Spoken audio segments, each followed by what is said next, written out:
这绝对是我过去几年用过最好的电子产品。2周的使用体验，它彻底改变了我的生活。它也带我看到了一个我从未见过的未知世界。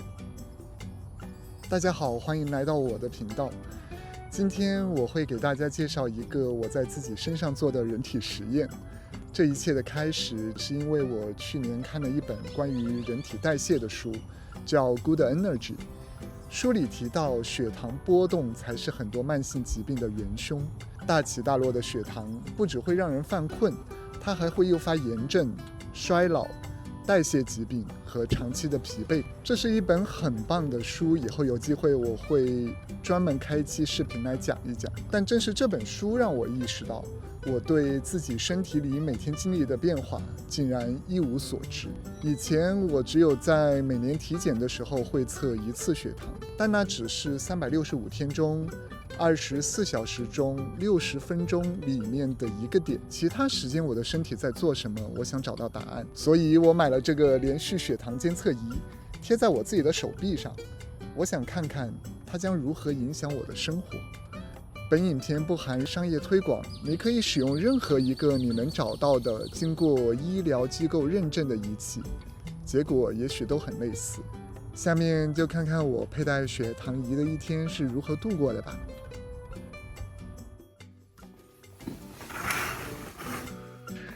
今天我带了一个动态血糖监测仪，看看我自己的生活方式啊，还有饮食对血糖有什么样的影响，作为一个记录。小开都睡得比较晚，然后我就来准备我们的早餐。我血糖仪还剩2天的使用期限嘛，所以最近就在尝试各种不同的食物，然后看看每种食物的升糖指数怎么样。然后每天的 routine 就是做咖啡，我们来做咖啡吧。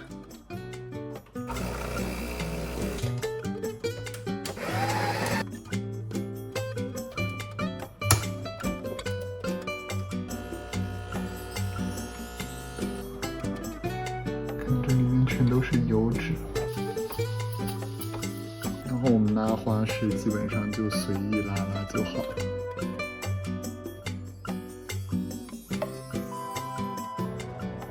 在等红薯的过程中，准备再来煎一个鸡蛋。我觉得这个血糖仪对我的生活方式改变还挺大的，因为你完全可以看到自己的身体就对不同的食物、不同的生活方式它的一个反应。就像我现在每天吃完饭之后都会出去散步15分钟吧，这样的话就可以把血糖控制下来。我也会尽可能避免一些高糖的食物，然后一些精细的碳水。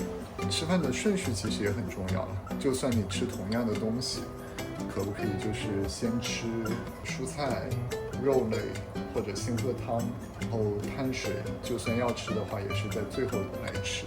之前在国内的时候，看大家吃饭都是比如最后上面条，其实我觉得这是很有道理的。因为面条和米饭这种东西在最后吃的话，反而可以限制你血糖的飙升。而且我觉得做早饭也是一个很开心的一个事情。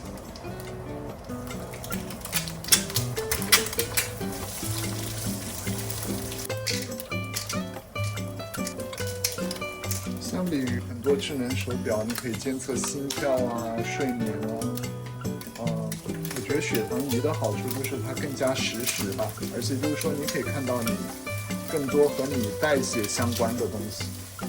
现在不是越来越多的科学研究就是表明，很多疾病啊都是和代谢有关。现在一个主要的技术上的难点就是说，测血糖还是需要侵入性的方式吧。就很多人可能觉得会疼啊，现在这种侵入性的方式已经做得很好，至少我戴的话没有任何不适的感觉。我已经戴了12天，这个就做好了，其实很快的，你看大概2分钟，cheese在上面焖热就好。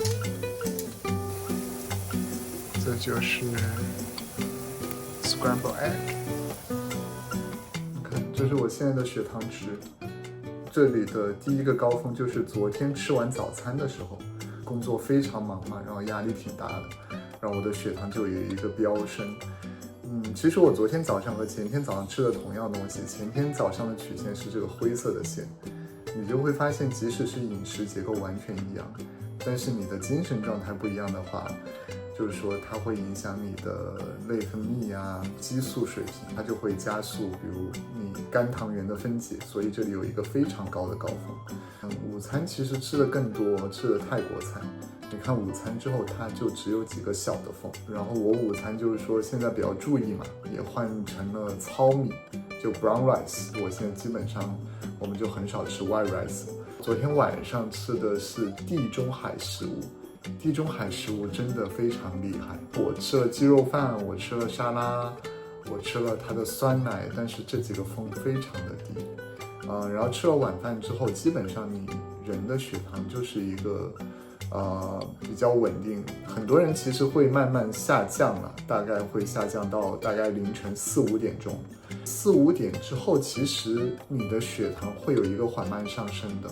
缓慢上升的原因就是因为你的身体非常聪明，我的这个身体要醒过来了，我需要加速激素的分泌，促进血糖从肝糖原里面慢慢分解出来，为你醒来做准备。就我每天都想看一下，我做了一个什么事情，我的血糖怎么样，我运动了，我的血糖怎么变化，然后我吃了早餐，我的血糖怎么变化。而且经常吃完早餐，我发现我血糖要起来了，然后必须出去散步，大概3分钟一个数据点，你就可以看到一个你的身体是实时的反应。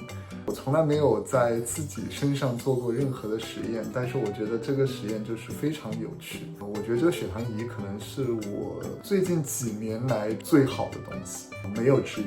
然后我大概花了200块钱，也就是$30的样子。这个东西如果在美国买的话，大概是需要$100，也是14天。我现在就戴在这儿，硬币一样的大小，而且非常轻，没有任何的不适感。戴上去的时候也非常的容易。我吃了饭之后看看血糖的一个变化。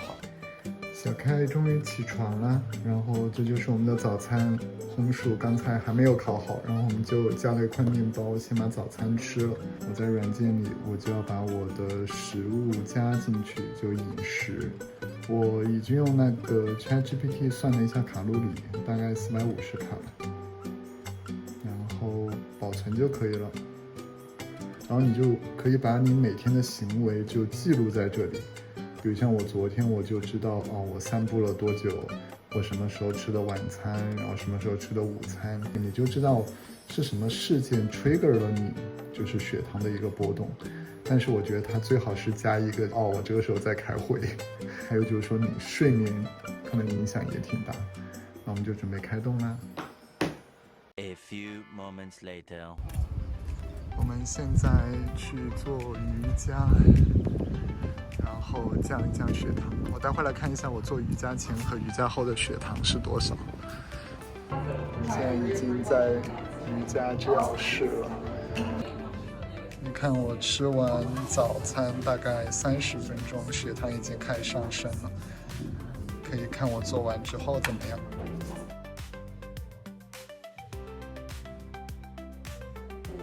做完了，满头大汗。你看，做了450卡，64分钟，血糖已经降过了，现在慢慢上升。我觉得是本来的糖原在分解，就是支持我现在的消耗。我们现在准备去吃午餐，刚刚停好车。你看我现在的血糖4.5。运动了之后反而有一个小的凸起，现在有点饿了，吃了饭再看一下情况。今天中午和朋友来吃韩国菜，都是一些炖骨头，看着好好吃。我现在的血糖已经让我的非常饥饿。好，那就我们今天中午吃的。你要算一下卡路里哦。我来算一下卡路里，我就交给 ChatGPT 算卡路里。韩国大骨头汤。这是医疗太方便了。我想看电影。我这饭后血糖已经降下来了，现在大概6点，但是又被小开拉到一个奶茶店。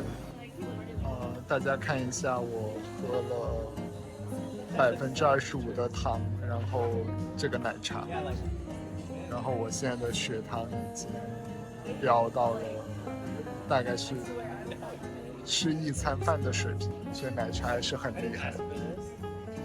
我们又来中超买菜了，就是要多吃蔬菜，买了茄子准备蒸着吃，然后还买了一些芹菜啊，然后花叶菜听说很好，就十字花科的十，然后还有白萝卜，哇，全是肉哎，肉的含量还是很高的，17块钱。